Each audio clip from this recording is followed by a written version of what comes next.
자, 먼저 도착한 질문들을 먼저 살펴보겠습니다. 네. 먼저 덕구TV에서 올려주셨는데요. 초등학교 입학하는 아이의 방 어떻게 꾸며주면 좋을까요? 뭐 책상 배치라든지 벽지 색깔 이런 것들도 정해져 있나요? 예. 제가 이거에 관련된 영상 만들어서 제 개인 유튜브에 올린 적도 있거든요. 네. 뭐 스카이캐슬 때문에 이런 데 관심이 많아지셨어요. 근데 제가 아까 강의 때 말씀드렸지만 적어도 이 코로나19가 완전히 해결될 때까지는, 그래서 온라인 학습이 시작되는 그동안은 책상이 좀 밖에 있었으면 좋겠어요. 밖이라는 게 이제 아이의 방이 방에 아니라 밖에, 방 거실이나. 밖에. 그리고 그 방은 좀 아이가 혼자서 재밌게 놀 수 있는 그런 시간들이 좀 필요하잖아요. 그러니까 그렇게 일단은 활용을 해주시는 게 더 좋다고 생각하고요. 일반적으로는 아이가 이제 좀 산만한 경향이 많으면은 공부하는 공간 주변에 다른 것들이 많지 않은 게 좋거든요. 그래서 벽지에 무늬가 너무 화려하거나 이런 것들은 또 좋지 않다고 합니다. 방 배치에 대해서 한 가지 또 팁을 드리자면, 많은 분들이 이제 저도 사실은 이런 것에 대해서 좀 깊이 있게 찾아보기 전에는 미처 몰랐던 건데, 공간의 활용을 위해서 아이들 그리고 한눈 팔지 말라고 네. 책상을 벽이나 코너로 이렇게 붙여요. 저도 그렇게 썼었는데요. 그래서 뒤가 문이 달려 있는 게 경우가 많죠. 그래서 부모님 딱 문 열면 뭐 하고 있는지 바로 알 수 보일 있게. 수 있게. 근데 이게 아이들에게 심리적 불안을 조장한대요. 그래서 책상의 방향이 문을 바라보고 있는 방향이 더 좋다고 합니다. 그래서 딴짓하면 어떡해요? 책상 바꿔놓는다고 딴짓 안 할 거. 그럼요. 그렇지 않거든요. 그러니까 오히려 책상을 문을 바라보게 하면 아이가 불안하지도 않지만 이 공간을 내가 통제하고 있어라는 통제감을 느끼게 하는데도 좋대요. 그래서 한번 방 배치할 때 그것도 한번 고려해 보시면 좋을 것 같습니다. 말씀 들어보니까 이게 사실은 회사에서도 그 사무실 배치를 보면 제 책상의 부장님이 딱 보이는 뒤통수에서 딱 제가 뭐 하고 있는지를 보이는 그런 구도를 갖추고 있는데, 퇴근하실 때 어깨 많이 아프시겠어요. 부장님도 보고 한번 책상 배치를 바꾸는 것도 좋지 않을까 싶습니다.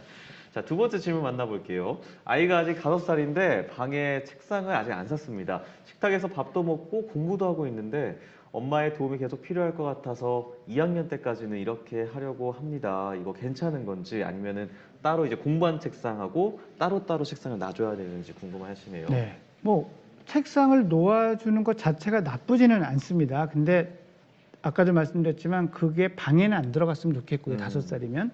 또 식탁이 이를테면은 여기서는 책을 읽거나 뭔가 공부를 하고 여기서는 밥 먹고 이렇게 식탁 내에서도 자리가 정해질 수 있으면 더 좋아요. 근데 이를테면은 그 식탁의 크기가 좀 작다거나 그래서 그렇다면은 공부하는 책상을 좀 따로 하나 작은 걸 마련해서 마루에 같이 놓는 이런 것이 좀 더 효율적이 될 수도 있습니다. 상황에 따라서는 따로 배치하는 것도 도움이 된다는 말씀을 식탁 해주셨습니다. 내에서의 위치를, 그러니까 경계를 구분할 수 있으면 같이 해도 된다. 아까 발표 중에도 경계를 구분하라고 하셨는데, 식탁이 좀 작은 사이즈라면 그 경계를 구분하기 힘드니까 따로 마련해서 그 거실에 두는 것도 괜찮다라고 생각합니다. 자, 세 번째 질문입니다. 아이가 산만한 편인데요. 입학 후에 수업 시간에 오랜 시간 책상에 잘 앉아 있을 수 있을지 걱정입니다. 이거 좀 많이 하실 것 같아요. 잘 못 앉아 있을 겁니다. 초등학생이 한 40분, 45분. 그러니까 이게 잘 못 앉을 거야라는 거가 기본이다 생각하고 보셔야 돼요. 잘 앉아 있어야 되는데 딴 애들은 잘 앉아 있을 텐데 이렇게 생각하면 조급해지거든요.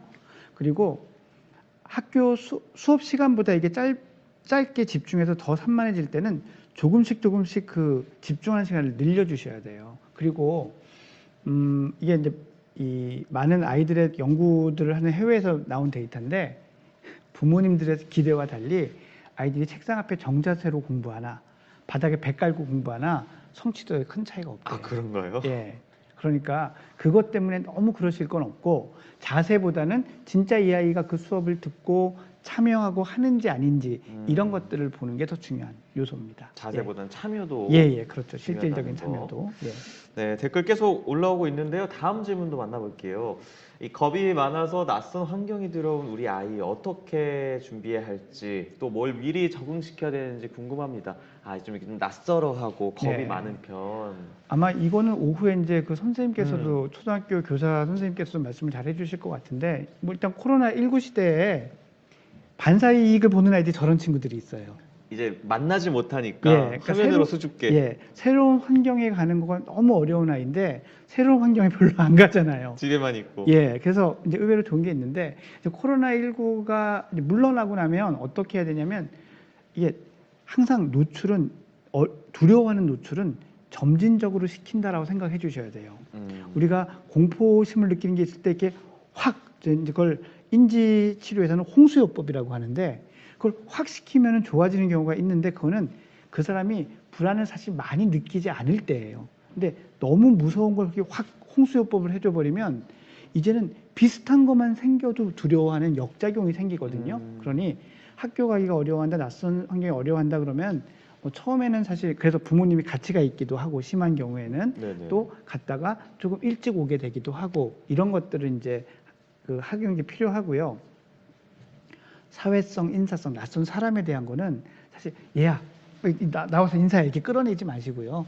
부모가 동네에서 얼굴만 알고 지내시던 분한테 먼저 반갑게 인사하는 거 이거 보여주는 게 아이들한테 가장 좋은 훈련법이고 치료법이라고 합니다. 그러니 부모님들이 먼저 역시 솔선수범 해주시면 좋을 것 같아요. 네, 부모님이 이제 아이와 함께 있는 시간 동안에 오히려 주변 분들에게 더 반갑게 인사하고 대화하는 모습 보여주시면 아이도 그런 사회성을 빨리 키울 수 있지 않을까 이런 생각이 듭니다. 자, 또 질문 만나볼게요. 다음 질문인데요. 학습 수준이 높은 아이인데 학교에서 수업을 듣거나 친구들과 놀 때 어려움을 겪는다고 들었습니다. 그런 아이에게는 어떤 조언이 필요할까요? 아, 오히려 또래보다 좀 학습 수준이 이제 높아서. 이게 두 가지 경우에 실제로 저런 일이 생겨요. 하나는 그 영재성이 높은 아이들이 학교에 가서 저런 문제가 생겨요. 나는 코페르니쿠스의 지동설 뭐 이런 얘기를 하고 싶은데 애들은 포켓몬스터 얘기하고 싶거든요. 그러니까 이제 거기서 차이가 나는 거고 또 하나는 사교육을 많이 해서 이 교과 내용에 대해서 앞서 나가 있는 아이들이 네. 이제 이렇게 되는데 지루해하고. 예, 지루해하죠. 그래서 사실은 앞에 거는 우리 사회가 좀 같이 고민해야 될 문제지만 두 번째 거는 엄밀히 얘기하면 그렇게 선행학습 안 시키면 되는 문제긴 하죠. 예. 그런데 중요한 게 하나 있어요. 선행학습을 안 시켜도 좀 머리가 좋아서 그런 걸 빨리빨리 습득하는 아이들이 있는데 부모나 주변에서 너 그런 걸 어떻게 알아? 그럼 정답을 어떻게 알아? 이렇게 칭찬을 많이 해오면 얘네들은 이건 내가 다 아는 건데 다 맞추는 건데 하고 시시해합니다. 그게 뭐냐면 더 생각하고 무언가 자기 생각을 표현하고 하는 것에 대한 재미를 못 느끼고 큰다는 거죠. 그래서 우리 아이의 학습 수준이 좀 빠르다 싶고 습득이 빠르다 싶으면 얘한테 무언가를 더 생각하고 생각한 것들에서 표현하는 것에 대해서 칭찬 많이 해주고 강조해주고 하면 얘가 수업 시간에 자기가 아는 내용이고 하더라도 거기에 대해서 자기 생각을 표현할 수도 있고 한 발 더 나가서 의견을 제시할 수도 있고 이런 재미를 느낄 수 있는 아이가 될 수 있거든요. 네. 그러니까 좀 빠르다 싶으면 절대로 정답을 칭찬하지 않도록 신경 써주시는 거 요거 되게 중요합니다. 아, 예. 정답을 맞추는 거에 이렇게 그렇죠. 칭찬을 예, 예. 해주시는 거 초점을 안 맞추시는 예. 게 중요할 것 같습니다. 자, 다음 질문인데요. 요즘 같은 언택트 시대의 사교육은 어떤 식으로 진행하는 게 좋을까요? 대면은 좀 겁나고요. 또 온라인이나 화상으로 너무 적응이 되면 책에 대한 흥미도 떨어질 것 같다는 생각이 드네요. 네. 아, 제가 아까 강의 중에도 말씀드렸지만 저는 부모님이 책을 읽어주시는 걸로 대체할 수 있는 부분은 많이 대체하는 게 좋은 이 사교육에 대한 부모님이 해주신 교육에 대한 대안이라고 사실 네. 생각을 합니다. 물론 어떤 것들은 온라인으로 배울 수밖에 없죠. 뭐 태권도라든지 뭐 이런 건 배울 수밖에 없을 텐데 예를 들면 하지만 그 지식적인 거를 보여주기 위해서 뭔가 자꾸 가르치는 것을 지금 서둘러 하지 않으셨으면 좋겠어요. 그리고 제가 자꾸 말씀드리지만 그런 것들을 빨리 배운다고 해서 아이들 머리가 좋아지는 게 아니에요. 이 해외에서 영재들을 평가하는 기준에서 여러 가지가 있는데 열 몇 가지가 있는데 그중에 네. 문자를 빨리 익힌다, 덧셈 뺄셈을 빨리 한다가 들어가지 않습니다. 아, 영재를 판별하는 예, 기준이에요. 예. 왜 안 들어가냐면 이건 부모가 관심 있으면은 가르칠 수 있는 내용이라고 생각을 하는 거거든요. 그리고 그걸로써 두뇌가 발달하지 않는다고 보는 거예요. 그러니까 이제 예비 초등생 부모님들 입장에서 그런 것들을 빨리 가르치는 거에 대해서 좀 압박을 느끼신다면 좀 그러지 않으셨으면 좋겠다라는 말씀도 드리고 싶습니다. 옆에서 다 달려가더라도 예, 너무 두려워하지 마십시오. 네. 저도 이 질문을 보면서 느꼈던 게 저 또한 그런데 이렇게 이런 유튜브 영상을 보거나 할 때 책을 읽을 때보다 이제 상상도 안 하고 그냥 몰두해서 이것만 보고 시간이 쑥 지나가잖아요. 예. 이런 게 아이들에게도 학습 효과가 진짜 떨어질 것 같다는 생각이 들어요. 영상에만 계속 예. 보고 있으면. 지금 되게 중요한 말씀을 제가 빠뜨렸던 중요한 말씀을 해주신 건데요. 왜 그러면 그런 영상물을 보면 안 좋아요? 잘하는 아이들한테 가장 안 좋은 게 주의력을 해쳐요. 이유가 방금 말씀하신 거예요. 왜냐하면 책은 내가 생각해가면서 주의를 쏟아야 돼요. 되게 어른들도 300페이지짜리 아무리 재밌는 소설을 봐도 앞에 한 50페이지는 힘들잖아요. 네. 그런 게 필요한데 영상은 딱 앞에 그 흥미를 딱 잡지 않으면 채널이 돌아가니까 훨씬 더 자극적이고 아이들의 주의를 그냥 끌게 수동적으로 만들거든요. 그러니까 똑같은 내용을 익히더라도 성장하는 아이들에겐 주의력이 손해가 될 수 있기 때문에 독서가 더 좋은 방법이다라고 말씀드리고 싶습니다. 맞습니다. 자, 다음 문자인데요. 이 스트레스를 받는 상황이 되면 이 아이의 자기의 성기를 만지는 아이가 있습니다. 예. 학교라는 낯선 상황에서 그런 행동이 심해질까 봐 저는 걱정이 되는데 다른 방법으로 스트레스 해소를 유도해 줄 방법은 없을까요? 예. 이제 사실 이 사연만 가지고는 좀 명확한 부분이 좀 구체적인 부분이 떨어지기 때문에 명확하게 말씀드리기는 좀 어려운데 보통 아이들이 이제 남자아이나 여자아이나 자위라는 걸 할 때 이렇게 다리에 힘을 주거나 아니면은 일상에서 볼 수 있는 뭐 이렇게 막대나 이런 거에 이렇게 자기의 성기를 문지르거나 하는 것들은 정상적 범위 내에 속하는 활동이에요. 오히려. 예. 하는 이유는 사연 주신 대로 대부분 아이들이 자기의 불안을 낮추기 위해서 하는 일이거든요. 그래서 근본적인 거는 이 아이의 불안감을 낮추기 위해서 어떤 것들을 할 수 있을까에 대해서 다양한 고민을 하시는 게 필요합니다. 하지만 그런 행동이 너무 막 해서는 안 될 행동이고 막 나중에 크면 큰일 날 행동이고 이런 식으로 겁은 주지 않으셨으면 좋겠어요. 그냥 그걸 하고 있는 걸 봤을 때 부모님이 해주셔야 될 얘기는 그거는 되게 개인적인 행동이기 때문에 다른 사람들 앞에서 하지 않아야 돼라는 얘기는 해주실 필요가 있어요. 그리고 그런 걸 하는 걸 봤을 때 그냥 못 본 척 하시고 다른 활동으로 환기를 시켜주세요. 얘야 지금 우리 같이 줄넘기 하러 갈까? 엄마랑 여기 사람도 적은데 뭐 라든지 아니면 우리 같이 책 읽을래? 이런 식으로 다른 아이가 좋아하는 활동으로 전환시켜 주시면서 보시면은 큰 문제 없이 지나가는 경우가 대부분입니다. 네, 너무 막 안 된다 이런 말보다는 큰일 났다고 보지 마시고요. 다른 방법으로 다른 행동으로 네. 이 불안감을 해소시켜 주시면 더 좋을 것 같습니다. 자, 다음 질문인데요. 코로나19로 아이들과 지금 바깥 활동을 즐기지 못해 아쉽습니다. 가정에서나 또 어린이집에서 하는 활동만으로도 충분히 해소가 될까요? 안 됩니다.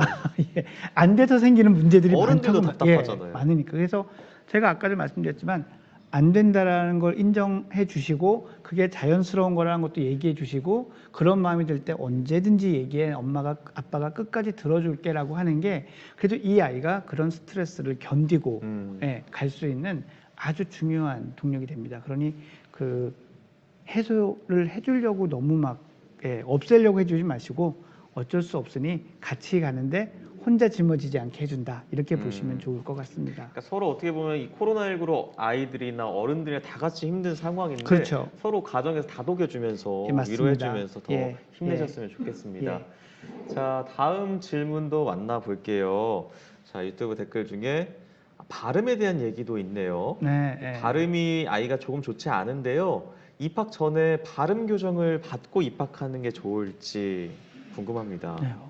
필수적인 건 아니지만 저는 할 수 있다면 하는 게 좋다고 생각해요. 어디서 보통 받나요? 보통 그런 것들은 요즘은 이제 어린이들을 이렇게 스피치 같은 거 해주는 학원 같은 것도 있으니까 그런 데 가서 조금만 해서 이 교정이 되면 훨씬 자신감 있게 할 수 있으니까 저는 뭐 괜찮다고 생각합니다. 왜냐하면은 저는 아까도 잠깐 말씀드렸지만 초등학교 1학년 때 입학하면서 아이가 가져야 될 거 두 가지만 딱 꼽으라면 체력과 사회성이거든요. 그러니까 내가 얘기하는데 그 얘기를 하는 거가 자신이 없어서 우물쭈물 한다면 이렇게 하면 돼. 너 지금 잘하고 있어. 이거 조금 가르쳐 줄 수 있으면 좋기는 합니다. 네.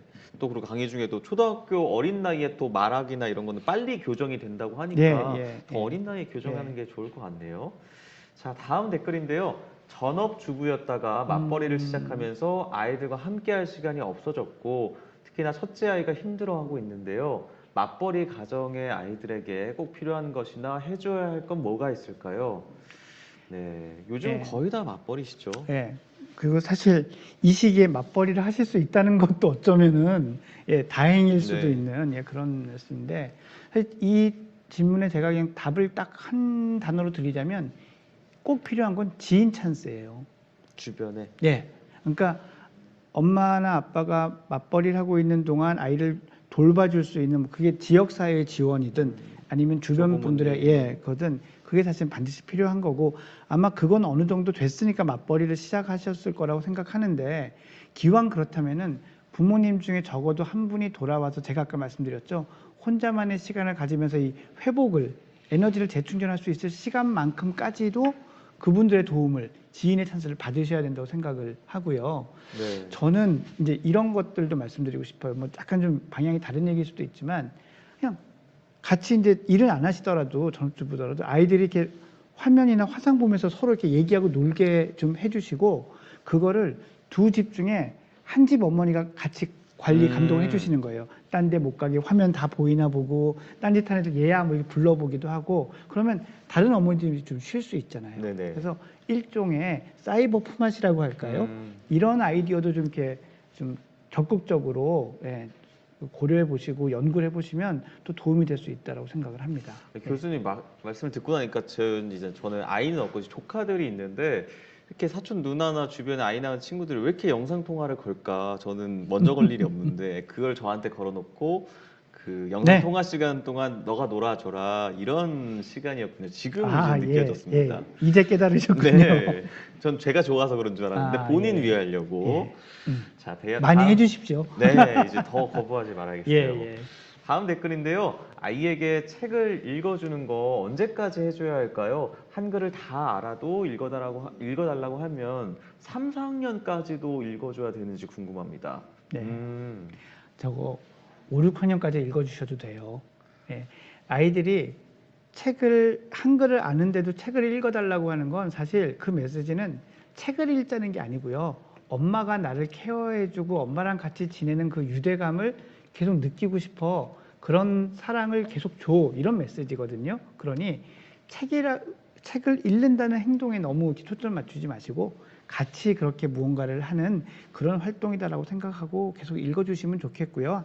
아까도 말씀드렸지만 3, 4학년 될 때까지도 아이들의 이 언어 발달은 듣기와 말하기로 되니까 네. 이렇게 실감나게 읽어주시고, 읽고 나서 아이가 좋아하는 책이나 이제 재밌어하는 책이면은 어떤 장면이 제일 생각나는지, 제일 마음에 드는지, 그 장면의 느낌은 어떤지, 이런 것들을 이렇게 얘기를 하시면 돼요. 어차피 여러 번 읽은 책 끝까지 읽을 필요도 없거든요. 그러니까 그런 얘기들을 이렇게 하시면은 또 많은 도움이 되실 거라고 생각합니다. 네, 꼭 뭐 글을 깨우쳤다고 해서 읽어주지 않을 필요가 없고 전혀 계속해서 같이 없습니다. 읽으면서 대화해 네. 보시면 좋을 것 예. 같습니다. 자, 다음 질문인데요.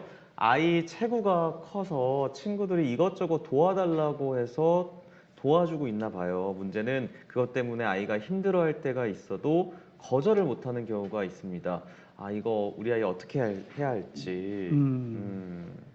또래보다 성장이 빠른 것도 사실은 아이에겐 고민될 것 같아요. 예, 그거 갖고 놀리는 아이들도 있어요. 예. 거인이다 뭐 이러면서 예. 놀려서 참 정말 어떤 방향이든 외모를 가지고 놀리는 건 매우 차별적인 행동이기 때문에 부모들이 좀 민감성, 감수성을 높여서 그런 것들에 대해서 교육을 좀 해주셨으면 좋겠다라는 생각을 저 사연을 보면서도 했고요.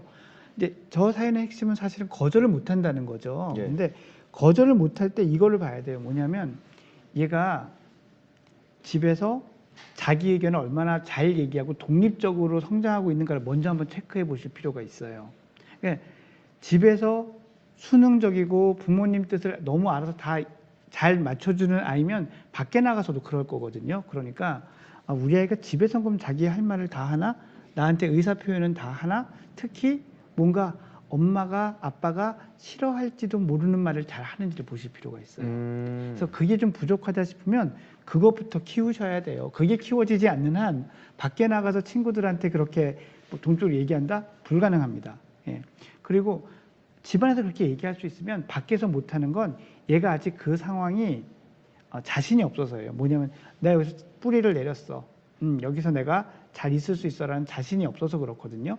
그런 거는 친한 친구가 생기거나 또는 그 사회 조직, 이제 네트워크의 학교면 학교 이런데 네. 오래 있게 되면 점차로 좋아질 거거든요. 그러니까 그런 경우는 별로 걱정 안 하셔도 돼요. 예. 그러니까 또래 집단 안에 있다 보면 사실 내가 거절했을 때 이제 멀어지거나 이제 그런 네. 거에 대한 걱정 때문에 또 거절을 못하는 경우가 맞습니다. 많거든요. 예. 근데 내가 싫은 말을 했을 때 저 사람이 나를 사랑하지 않으면 어떡하지라는 걱정 때문인 건데 그 걱정의 가장 원초적인 관계가 어디서 오겠어요? 가족들. 예, 부모님한테서 음. 오거든요. 그러니까 부모님과 그런 관계에서 독립시켜주는 게 가장 근본적인 접근이 되겠죠. 네, 알겠습니다. 자, 다음 질문입니다.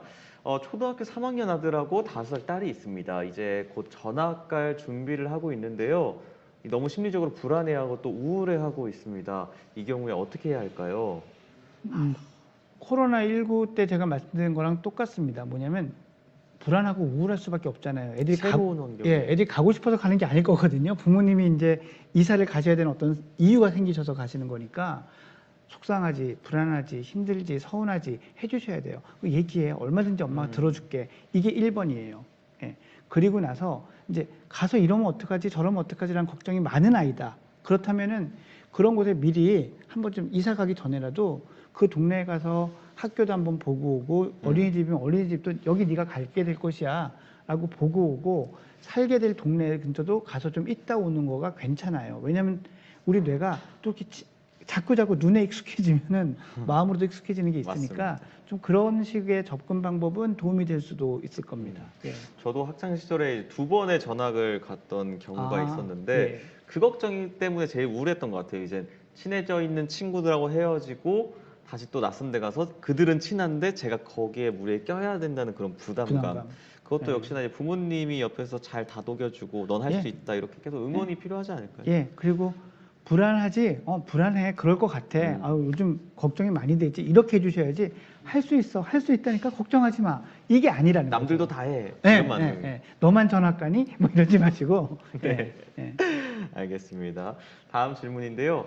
아이가 밖에서는 모범생, 그런데 엄마 아는 사람들에게는 너무 직설적으로 말하고 예의가 없어요.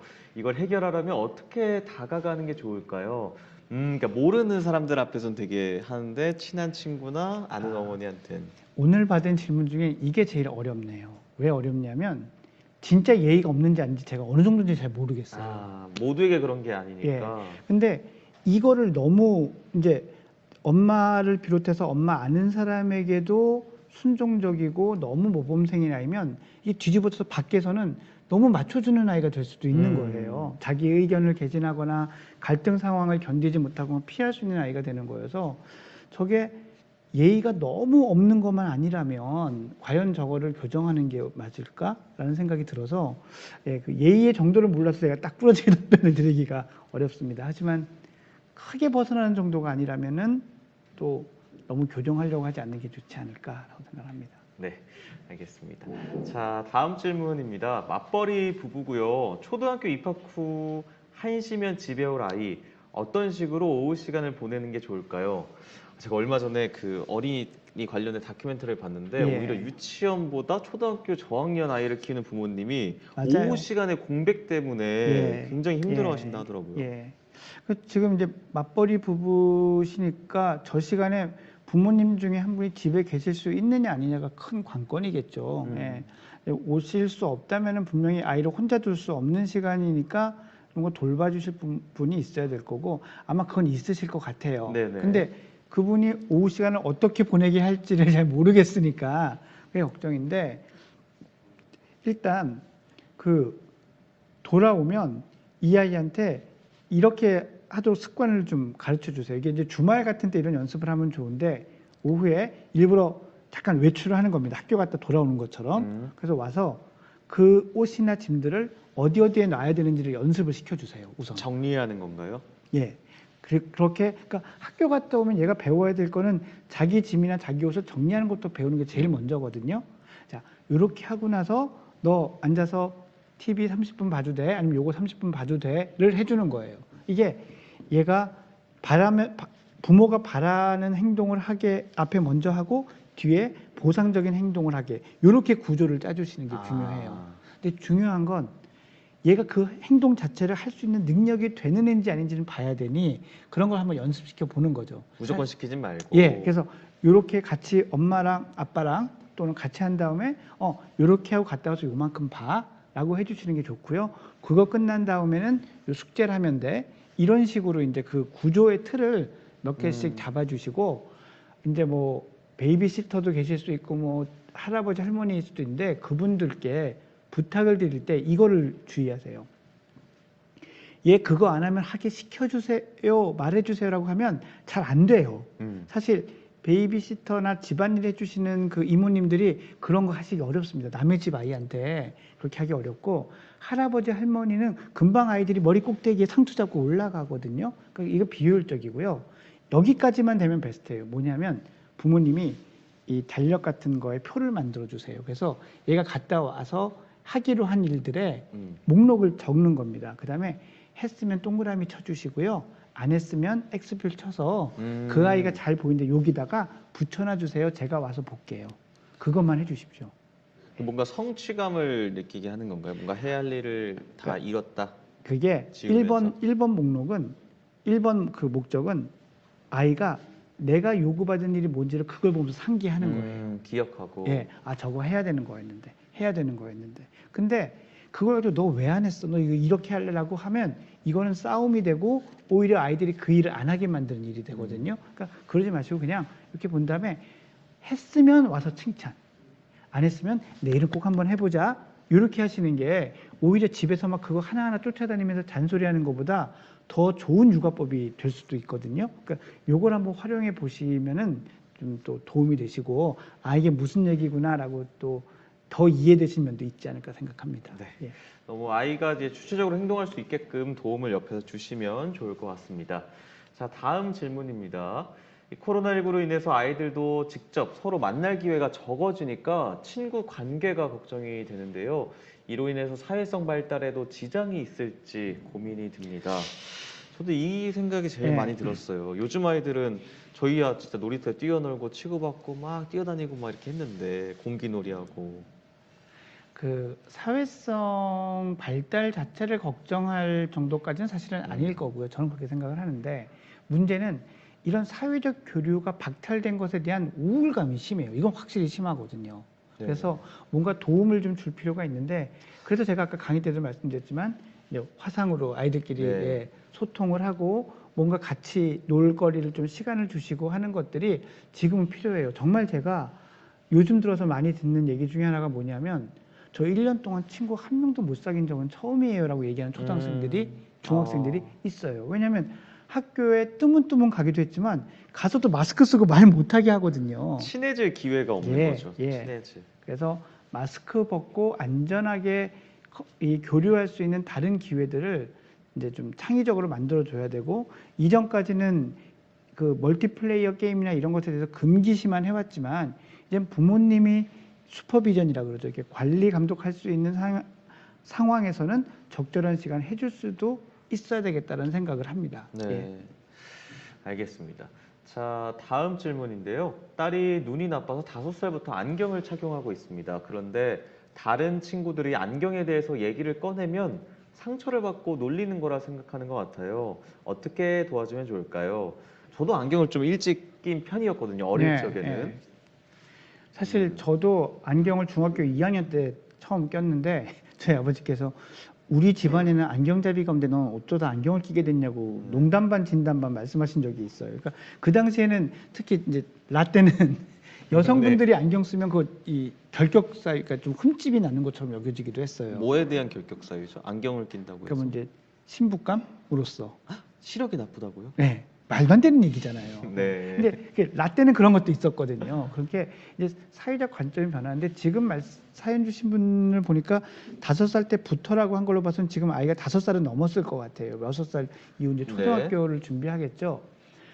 세상이 변해서 안경으로 많이 놀리는 일이 잘 안 생길 거예요. 요즘은 그렇잖아요. 안경에 대해서. 요즘 오히려 패션 뭐 아이템이다 이렇게 일부러 끼는 친구들도 있는데. 저도 지금 패션 아이템으로 안경을 장착하고 있는데 그래서 아마 계속 큰일이 일어나지는 않을 거다. 그러니 오히려 그것에 대해서 뭐 신경 쓰지 마라기보다는 이 아이의 다른 장점들이 많이 있음을 스스로가 느낄 수 있게 해주는 거가 더 좋은 것 같아요. 내가 9가지 장점이 있는데 한 가지 흠 정도는 괜찮아 인 거랑 난 제대로 하나도 하는 게 없는데 이런 것까지 나빠랑은 차이가 크거든요. 그러니 아이가 가질 수 있는 자존감, 효능감을 높이는 데 신경을 써주신다면 저 문제는 그냥 넘어갈 거니 저것에 대해서 그렇게 생각하지 마라, 그런 거 아니다라고 자꾸 이야기를 안 하셨으면 차라리 좋겠습니다.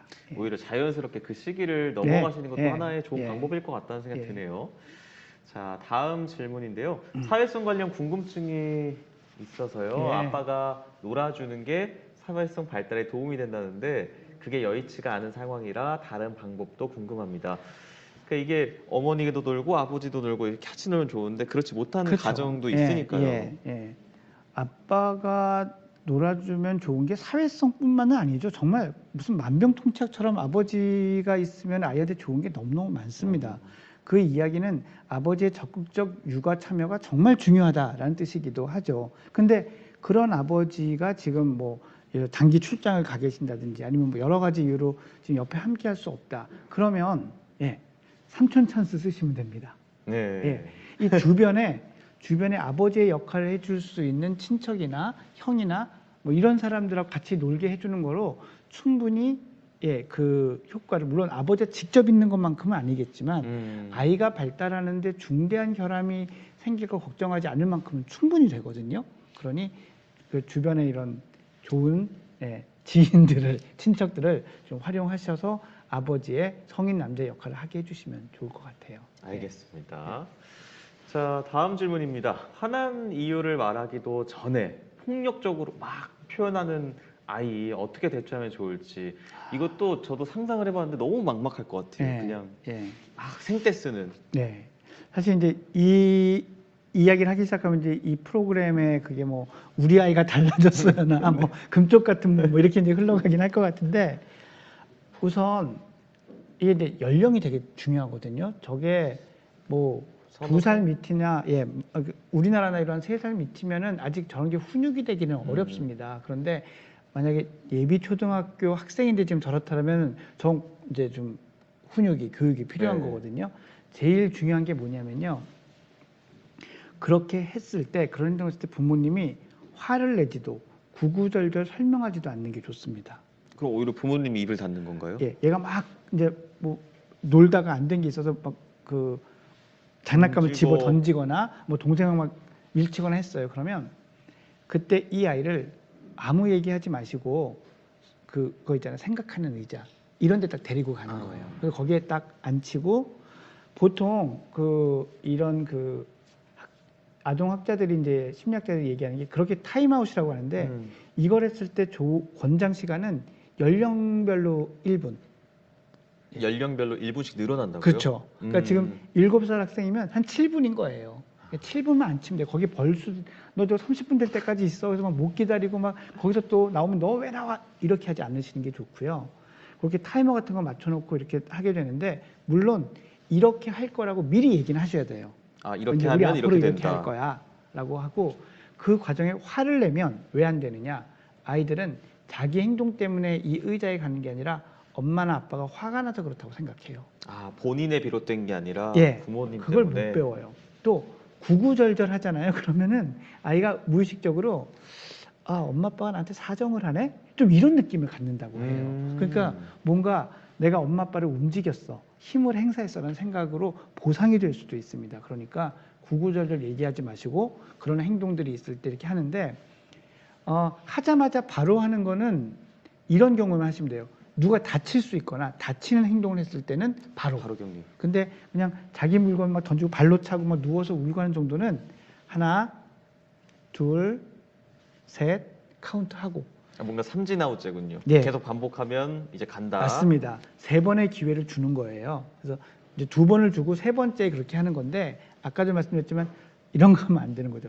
한 번, 하나, 너 이러면 진짜 간다. 둘, 너 진짜 이럴래? 이런 거 하지 마시고요. 그냥 둘, 그렇게만 세주시고 그렇게 하시면 되는데, 이게 대개는 잘 돼요. 생각보다 정말 잘 먹히거든요. 그런데 이 부모님이 이런 걸 지키기가 어렵고, 아이들이 주의력 결핍이나 아니면 현재 정서적인 어려움이 있거나 뭐 자폐 성향 이런 게 있으면 이렇게 진짜 잘 안 됩니다. 그래서 예. 너무 안 된다 싶으면 전문가를 꼭 찾아서 방문을 해보세요. 그러면 방법도 알려주실 수 있고 우리 아이에게 뭔가 그런 도움이 좀 필요하면 일찍 그런 도움을 받을 수 있으니까 꼭 한번 또 생각해 보시기 바랍니다. 이거 정말 좋은 말씀인 것 같아요. 뭔가 내 아이라서 내 부모, 자기 자신이 훈육을 통해서 무조건 고쳐야 된다 이렇게 생각하시는 부모님들도 많은데 요즘에는 뭐 전문가분들 주변에 워낙 쉽게 네. 찾아갈 수 있으니까요. 전문가의 도움을 받는 것도 좋은 방법일 것 예. 같습니다. 예. 자, 다음 댓글 주셨네요. 화장실을 가고 싶어 하는 말을 어려워하는 아이가 있어요. 학교에서는 대소변을 참다가 실수를 해버리고 스트레스를 받을까 걱정이 되는데, 저는 이 보면서 저도 초등학교 갔을 때 그쵸. 집에 화장실이 편하잖아요. 그러면은 되도록이면 물도 안 마시고, 참는 거죠. 집에 갈 때까지. 예. 실제로 어린이집, 유치원 같은 어린아이들은 저렇게 말 못하다가 실수하는 경우가 왕왕 있더라고요. 바지예요? 예. 그래서 그게 트라우마가 돼가지고 유치원을 못 가기도 하고 또 옮겨가기도 하고 그렇기도 합니다. 근데 초등학교 학생들, 이제 초등학교 입학할 아이들 정도 되면 대부분 그런 쪽의 통제력이나 이런 판단력은 생기는데 저런 것들이 좀 힘들어 보이는 아이가 있다면 저는 뭘 추천드리고 싶으냐면 그 얘기를 하는 역할극을 해보세요, 미리. 그래서 이때는 손 들고 이렇게 얘기를 하는 거야. 한번 해봐. 그러면서 엄마가 선생님이야. 이런 거 해보는 거죠. 예. 그래서 이렇게 말하면 되는 거랬지라는 게 입력돼 있으면 아이는 분명히 갈등할 거거든요. 창피한데 할까 말까 할 때 머릿속으로 이렇게 하면 된댔어라는 게 있으면 훨씬 하기가 쉬워집니다. 그래서 그런 연습을 시켜보는 정도로 대부분의 초등학생들 나이는 입학한 나이는 좀 해결될 수 있다고 생각합니다. 진짜 저의 경우인 것 같아요. 그런 연습을 안 해서 학교 선생님한테 수업 시간에 손 들고 화장실 간다는 게 되게 이상한 그쵸. 것도 아닌데 예, 나쁜 예. 것도 아닌데 창피하고 하면 안 되는 행동이다 해서 초등학교 저학년 때 진짜 오래 참았거든요. 네, 예. 그러지 않았으면 예, 좋겠습니다. 자, 오늘 많은 얘기들 정말 질문도 많이 올려주셨고요. 참여해주신 분들도 정말 많았습니다. 오늘 또 교수님과 또 많은 얘기를 나눠봤는데 저에게도 유익한 시간이지 않았나. 금방 오실 거예요. 금방 잡힐 그런가요? 겁니다. 금방 또 육아의 기회가 오지 않을까 이런 생각도 들고요. 끝으로 교수님 오늘 함께 오랜 시간 거의 2시간 가까이 함께 해주셨는데요. 네. 봐주신 또 시청자분들에게도 또 예. 한 말씀 부탁드립니다. 일단 많이 즐거웠습니다. 그리고 시간이 정말 어떻게 갔는지도 모르게 시간이 갔고요. 아마 여러분들의 진짜 고민을 많이 솔직하게 올려주셔서 여러분들이 제 이야기를 잘 들어주셨나 보다는 생각을 할 수 있어서 좋았고요. 끝으로 한 말씀만 드리자면 제가 갖고 있는 바람은 그겁니다. 우리가 모두 아이들을 진짜 사랑하는데 육아가 특히 교육에 대한 육아가 즐겁지만은 않은 것 같아요. 근데 제가 오늘 드린 이 말씀들이 여러분에게 아이의 교육에 관해서 한 가지 즐거움이라도 더 찾을 수 있게 해드렸다면 정말 보람을 갖고 돌아갈 수 있을 것 같습니다. 네. 감사합니다. 정말 좋은 말씀 감사합니다. 지금까지 노규식 박사였습니다.